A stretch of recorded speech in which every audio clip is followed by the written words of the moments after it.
इस तरीके से एनुमरेशन फॉर्म डिस्ट्रीब्यूट होना चाहिए। लेकिन हमारे मुंब्रा शहर में वाइड पूरे हिंदुस्तान में जो नहीं हुआ, पूरे महाराष्ट्र में ऐसा अभी चालू है जो नहीं हो रहा है, सिर्फ अपने मुंब्रा में हो रहा है कि बीएलओस को अपनी पर्सनल ऑफिस पे बिठा करके वहां पर आवाम को बुला करके परेशान करके 4-4 घंटा 5-5 घंटा धूप में या बारिश में खड़ा रखकर वेट करवा कर फिर उनको गलत तरीके से बात करके जलील करके एनुमरेशन फॉर्म दिए जा रहे हैं। अस्सलाम वालेकुम वरहमतुल्लाहि वबरकातुहू। देखिए कि आप जानते होंगे कि एसआईआर का किस तरीके से फॉर्म एनुमरेशन डिस्ट्रीब्यूशन का वो चालू है, पीरियड चालू है, और बीएलओस को जो जिम्मेदारी दी गई है कि वो डोर टू डोर जाए और लोगों को फॉर्म दे, इस तरीके से एनुमरेशन फॉर्म डिस्ट्रीब्यूट होना चाहिए। लेकिन हमारे मुंब्रा शहर में वाइड पूरे हिंदुस्तान में जो नहीं हुआ, पूरे महाराष्ट्र में एसआईआर अभी चालू है जो नहीं हो रहा है, सिर्फ अपने मुंब्रा में हो रहा है कि बीएलओस को अपनी पर्सनल ऑफिस पे बिठा करके वहां पर आवाम को बुला करके परेशान करके 4-4 घंटा 5-5 घंटा धूप में या बारिश में खड़ा रखकर वेट करवा कर फिर उनको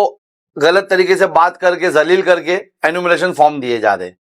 तो इसको देखते हुए कहीं ना कहीं हम लोगों ने काफी कंटिन्यूसली कहा, ये पिछले कुछ दिनों से मैं कंप्लेंट कर रहा था, जो यहाँ पर कवाले सर को इंचार्ज बनाया गया उनको मैं फोन पे कंप्लेंट्स कर रहा था, फिर वहां चौधरी करके कलवा में बैठे उनको कर रहा था, लेकिन फिर भी ये बाज नहीं आ रहे थे। तो मैंने आज जाकर के हमारी एमआईएम टीम ने पूरे शहर पे कंप्लेंट, जिस तरीके से मुझे मेरे वार्ड में मिल रही वैसा हमारे बाकी कॉर्पोरेटर्स या हमारे कार्यकर्ताओं को मिल रही थी, तो हम लोगों ने ये डिसाइड किया कि आज जाकर के हम लोगों ने इलेक्शन कमीशन ऑफ इंडिया की तरफ से जो अपॉइंटेड लेडी है यहाँ पर Surekha Chauhan madam, election officers उनको जाकर के हम लोगों ने आज मुलाकात की, हमने उनको लेटर दिया और हमने ये कहा है कि अब ये डोर टू डोर होना चाहिए, और 15 दिन जो हमारे लैब से 15 दिन बढ़ाए आप अभी, क्योंकि बीएलओस डोर टू डोर एक भी जगह पे विजिट नहीं किए है, लोगों को सही से फॉर्म नहीं मिले हैं, लोग ढूंढ रहे हैं यहाँ से वहां कि मेरा बीएलओस कहाँ मिलेगा, मेरा बीएलओस कहाँ मिलेगा।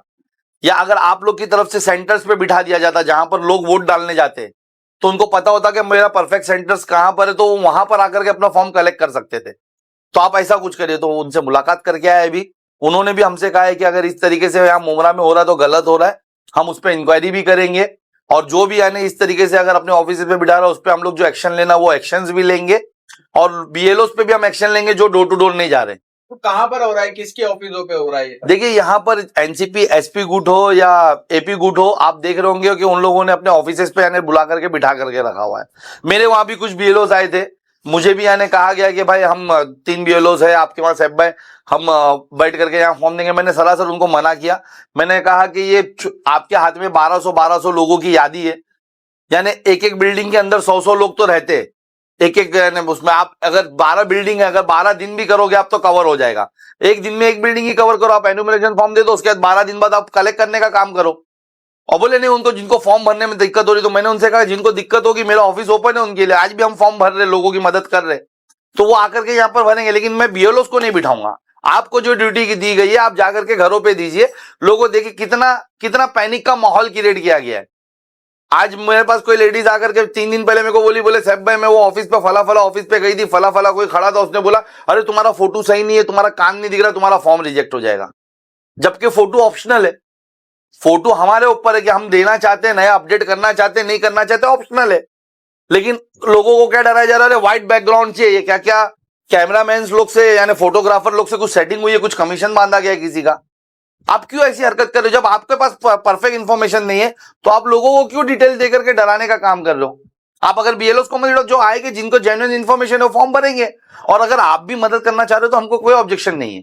लेकिन फॉर्म प्रॉपर भरे, फॉर्म गलत भरे जा रहे, तो इस तरीके से यानी बहुत प्रॉब्लम्स हो रही थी, इस वजह से जाकर के हम लोगों ने कंप्लेंट। भाई फॉर्म 2 मिलते हैं, कई जगहों पर लोगों को एक ही फॉर्म बांटे जा रहे, इसको लेकर के क्या करेंगे? देखिए मैं यही कह रहा हूं ना कि ये जो आपने पूरे सर्कल को रोक दिया है, इनके जाने को रोक दिया अपने प्रचार के लिए, मेरा यही एलिगेशन है कि यहाँ पर सो कॉल्ड पॉलिटिकल लीडर्स जो हमेशा से, थोड़ा आप बैकग्राउंड में जाएंगे ना, आज तक होता क्या था कि यही दलालगिरी करते थे ये नेता लोग यहाँ पर, यही चमचागिरी करते थे। जरा कुछ होता है ये ऑफिसर से इनको डोर टू डोर करवा करके काम करवाना चाहिए। तो साहब आप आओ, साहब मेरे ऑफिस पे बैठो, साहब ठंडा पियेंगे क्या, साहब आपकी सहूलत से आएंगे क्या, साहब चाय मंगा दूं क्या, साहब नाश्ता करा दूं क्या, ये करोगे आप तो कैसा काम होगा? आज हमको आवाम ने क्यों चुन के दिया, आज हमारे कॉर्पोरेटर्स को क्यों चुन के दिया? इसके अपोज में चुन के दिया ना कि ये एजेंटगिरी बंद होकर के यहाँ पर प्रॉफिट कॉर्पोरेटर्स का या कोई भी जनप्रतिनिधि का काम होता है कि सरकार की तरफ से मिलने वाली सुविधा अगर उसमें कुछ गड़बड़ हो तो वो उसके पीछे पड़कर दिलाए, वो ऑफिसर के पीछे पड़कर उनको प्रॉपर काम करवाए।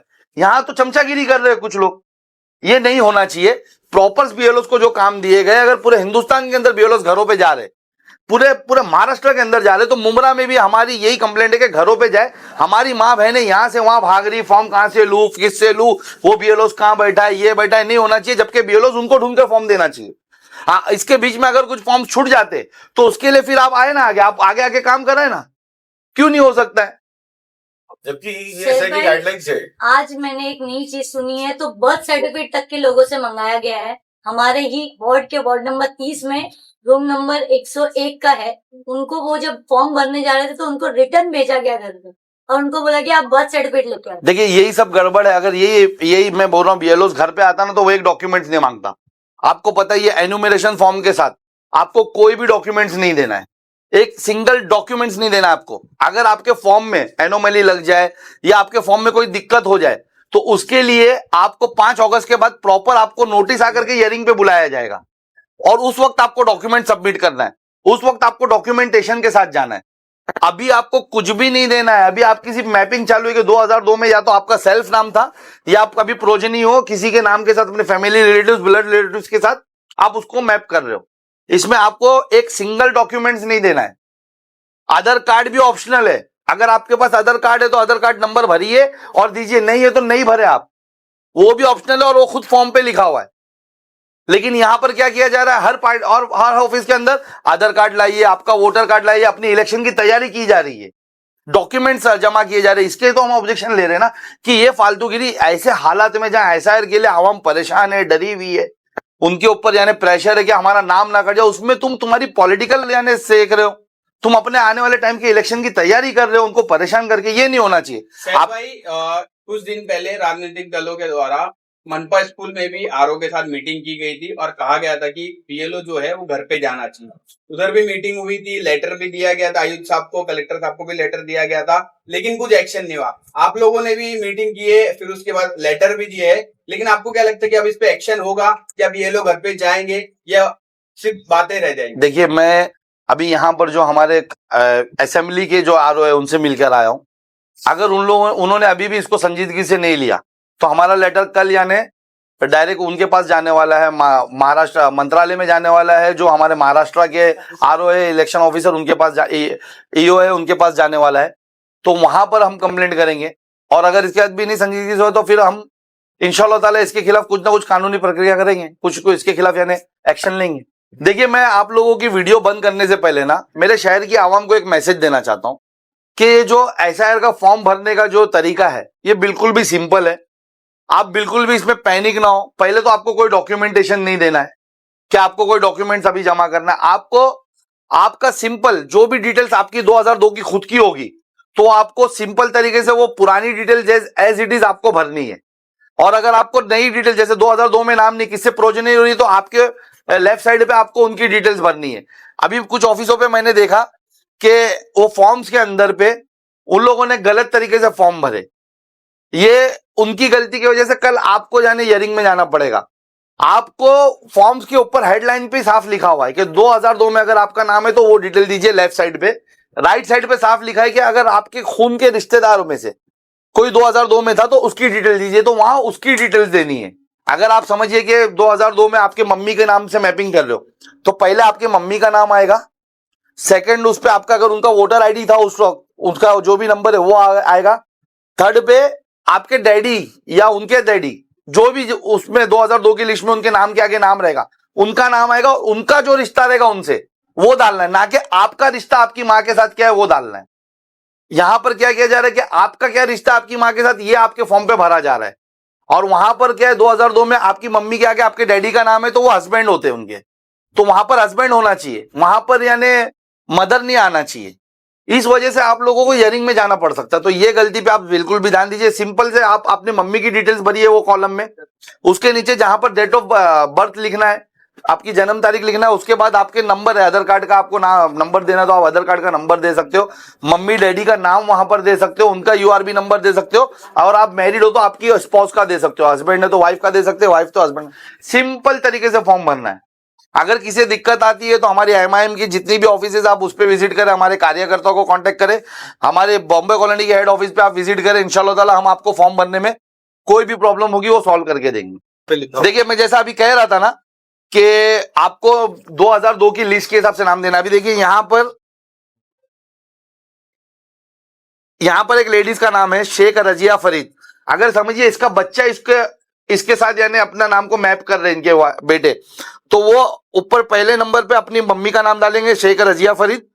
उसके बाद सेकंड पे जो उनका अगर ये यूआरबी नंबर है तो ये डालेंगे, नहीं है तो ब्लैंक छोड़ेंगे। और उसका जो थर्ड कॉलम है वहां पर ये नाम डालेंगे शेख नूर मोहम्मद। अच्छा, शेख नूर मोहम्मद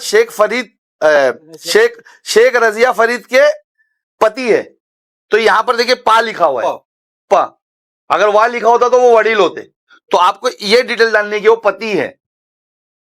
यहां पर क्या हो रहा है, कुछ बच्चे लोग हैं वो करना चाह रहे अच्छा काम लेकिन नहीं कर पा रहे, नहीं समझ में आ रहा, तो वो क्या कर रहे कि वो मम्मी के साथ मैपिंग हो रही तो वहां रिश्ते में नाते में मदर लिख रहे। लेकिन ये उनकी नादानी की वजह से कल ये लोग बेचारे लोग कहीं इसमें ना आ जाए, इसके लिए मैं डिटेल्स अभी आप लोगों के सामने शेयर कर रहा हूं।